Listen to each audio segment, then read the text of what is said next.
forêt de Bornéo, Kalimantan, est comme le souffle le plus ancien de la forêt tropicale.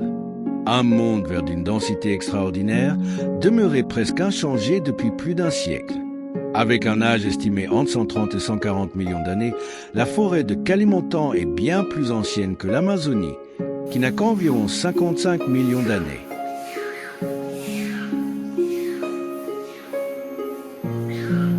C'est pourquoi, si l'on appelle la forêt le poumon de la planète, alors la forêt de Bornéo en est le cœur ancestral, témoin des époques et de leurs mutations. Avec ses dizaines de millions d'hectares s'étendant sur 3 pays, Indonésie, Malaisie et Brunei Darussalam, elle est l'épicentre de la biodiversité. Elle abrite environ 15 000 espèces végétales, dont plus de 6 000 sont uniques au monde. C'est aussi un paradis pour 222 espèces de mammifères, 44 endémiques, 420 espèces d'oiseaux, dont 37 endémiques, ainsi que des centaines de reptiles, amphibiens et poissons qui peuplent ces rivières aux eaux sombres couleur de thé.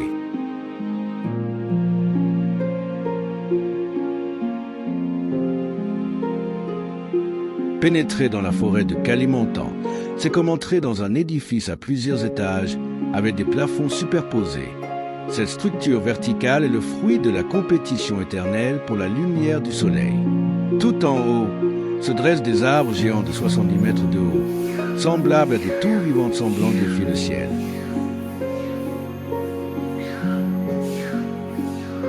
Les cimes abritent de grands oiseaux comme les aigles ou les calaos, qui ont besoin de vastes panoramas pour chasser et défendre leur territoire. Juste en dessous se trouve la canopée, un toit verdant et imbriqué formé par les couronnes des arbres adultes de 30 à 40 mètres. C'est le centre de l'activité forestière. Grâce à l'abondance de lumière, de fleurs, de fruits, de feuilles, la canopée est le foyer de la plupart des animaux. C'est là que vivent orang-outans, nasiques, singes, écureuils et oiseaux, passant presque toute leur vie sans descendre.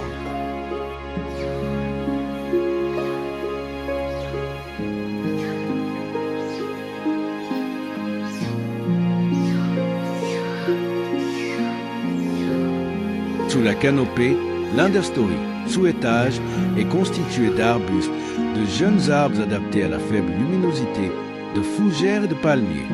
Insectes, reptiles et amphibiens y prospèrent.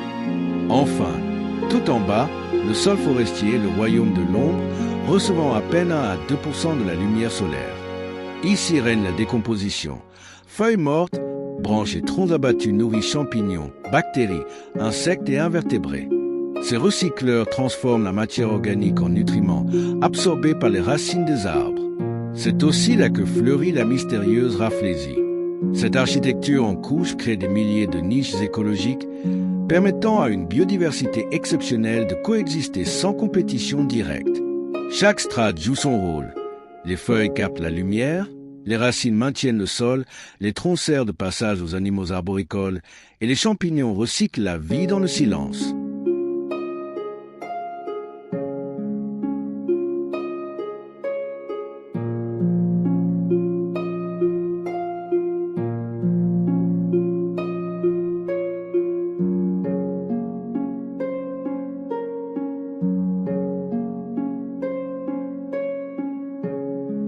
Parmi tous les habitants de Kalimantan, nul n'est plus emblématique que l'orang-outan, le plus grand singe d'Asie, et le seul à vivre hors d'Afrique.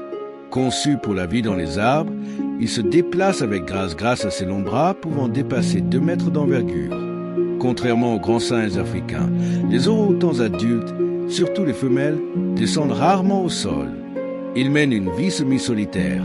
Les mâles dominants, reconnaissables à leurs larges bajoux et leur sac vocal, vivent seuls, parcourent de vastes territoires et communiquent par de puissants cris résonnants. Le lien le plus fort est celui entre la mère et son petit. Le jeune reste auprès d'elle pendant 6 à 8 ans, la plus longue période de dépendance chez les primates non humains. Durant ce temps, elle lui apprend tout. Identifier les fruits comestibles, construire un nid chaque nuit, trouver de l'eau dans les creux des arbres et se déplacer dans la canopée complexe. Mais les orang-outans ne sont pas seulement charismatiques. Ce sont aussi des jardiniers de la forêt. Grands mangeurs de fruits, durians, ramboutans, litchis, etc., ils dispersent les graines sur de vastes territoires grâce à leur digestion. Ainsi, ils régénèrent la forêt et maintiennent sa diversité génétique. Protéger les orang-outans, c'est protéger l'écosystème entier.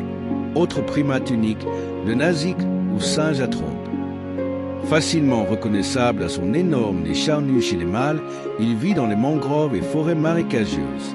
Son système digestif spécialisé, semblable à celui des ruminants, lui permet de se nourrir de feuilles souvent toxiques pour d'autres primates.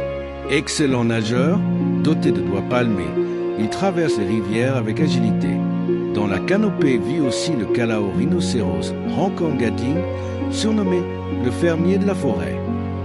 En mangeant des figues et en recrachant les graines très loin, il régénère les zones dégradées. Fidèle et monogame, le couple élève ses petits dans une cavité murée de boue, où la femelle reste enfermée jusqu'à l'envol du jeune, totalement dépendant du mâle qui l'approvisionne.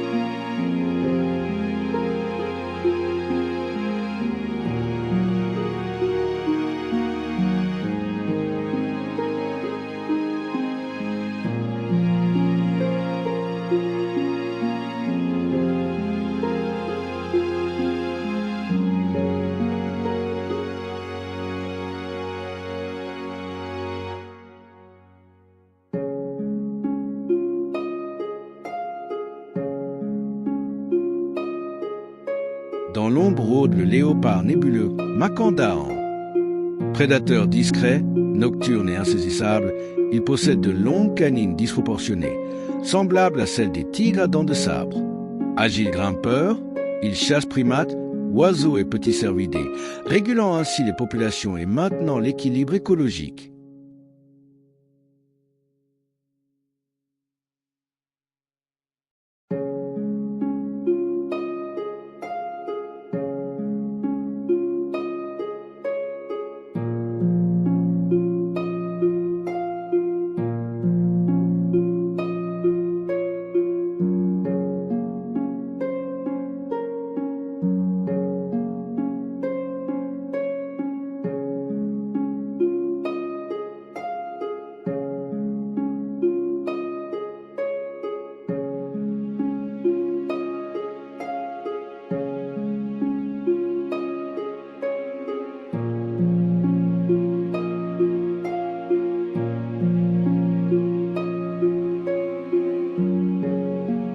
Enfin, au nord de Bornéo vit le plus petit éléphant d'Asie, le pygmée de Bornéo. Avec son allure juvénile, grands yeux, longues oreilles, queue allongée, il joue un rôle d'ingénieur de l'écosystème, en créant des sentiers, en ouvrant des clairières, en dispersant de grosses graines et même en creusant des points d'eau pendant la saison sèche.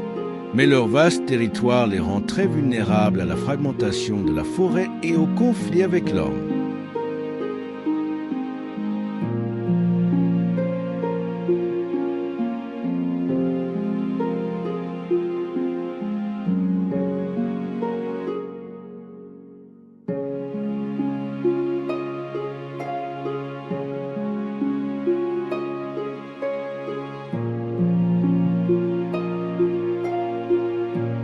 Parmi les merveilles botaniques, la plus spectaculaire est la Rafflesia, la plus grande fleur du monde, jusqu'à 1 mètre de diamètre. Parasite sans feuilles, ni tiges, ni racines, elle dépend totalement d'une liane haute pour se nourrir.